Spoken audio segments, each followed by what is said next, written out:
ఎవరి అదృష్టం ఎప్పుడు ఎలా మారుతుందో తెలియదు. అదృష్టం ఏ రూపంలో తలుపు తప్పుందో లేదు. అదృష్టం వచ్చినప్పుడు ఆ అదృష్టాన్ని దక్కించుకోవడం కొందరికి సాధ్యమవుతుంది, మరికొందరికి సాధ్యం కాదు. కానీ కొందరికి మాత్రం డబ్బు ఊరికే వస్తుంది, మరికొందరికి డబ్బు ఊరికే రాదు. ఇది మన నిత్య జీవితంలో కనిపిస్తున్న సత్యం విషయం కూడా. అయితే ఓ యువకుడికి మాత్రం ఏకంగా డబ్బు దాంతో తానే వచ్చి తన అకౌంట్లో పడింది. ఏకంగా 1000, 10,000, లక్ష, కోటి కాదు, అంతకు మించి అన్నట్టుగా 1,13,56,000 కోట్ల రూపాయలు. అంటే ఈ అంకెలను మొత్తం రాసి పెట్టాలన్నా 36 సున్నాలు, 36 అంకెలు రాయాల్సి వస్తుంది ఈ మొత్తాన్ని చెప్పాలంటే. మన భారతదేశ జనాభా 140 కోట్లు. మరి 140 కోట్లు అనుకుంటే మరి ఈ యువకుడికి వచ్చిన మొత్తాన్ని ఒక్కొక్కరికి ₹1,00,00,000 ఇచ్చినా కూడా మరింత సగం డబ్బు అందులో మిగిలిపోతుందంట. అంటే అంతటి డబ్బు అతని అకౌంట్లోకి వచ్చి పడింది. అయితే ఈ 1,13,56,000 కోట్ల రూపాయలు ఈయన అకౌంట్లోకి రావడానికి కారణం ఏమిటన్న విషయం ఇప్పుడు పెను సంచలనంగా మారింది.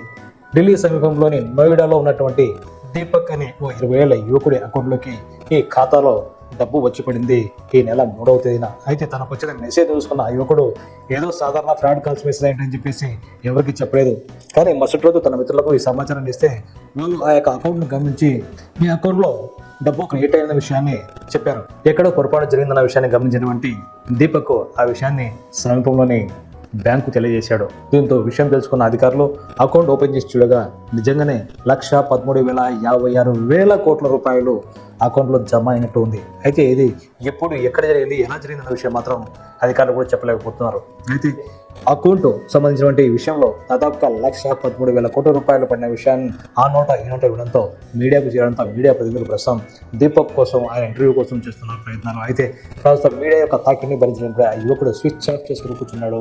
అయితే ఈ విషయానికి సంబంధించి 1,13,000 కోట్ల రూపాయలకు సంబంధించిన విషయంలో మాత్రం సాంకేతిక నిర్ణయాలు ఏమైనా ఉన్నాయా, లేకుంటే హవాలా డబ్బు వచ్చిందా అనే విషయంపై ఈ యొక్క అధికారులు, అలాగే ఇన్కమ్ ట్యాక్స్ అధికారులు, ఈడీ అధికారులు దర్యాప్తు చేపడుతున్నారు.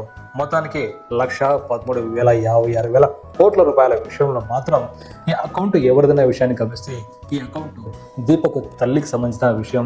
తల్లి 2 నెలల క్రితమే చనిపోయింట. అయితే తల్లి యొక్క అకౌంట్ను తనే నిర్వహిస్తున్న దాంట్లో లావాదేవీలు. అయితే ఈ విషయం మాత్రం అకౌంట్కు సంబంధించిన నగదు లావాదేవీల విషయంలో మాత్రం తనకు ఎలాంటి సంబంధం లేదని, అసలు ఎలా వచ్చిందో దర్యాప్తు చేసి చూడాలన్న విషయాన్ని స్వయంగా దీపకే బ్యాంక్ అధికారులను కోవడం విశేషం. మొత్తానికి అదృష్టం అంటే ఇలానే ఉంటుంది.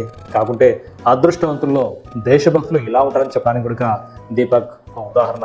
మొత్తానికి వేల లక్షల కోట్లకు అధిపతి అయినప్పటికీ తన యొక్క హక్కును, బాధ్యతను గుర్తించి బ్యాంకుకు సమాచారం ఇవ్వడం నిజంగా హ్యాట్స్ ఆఫ్.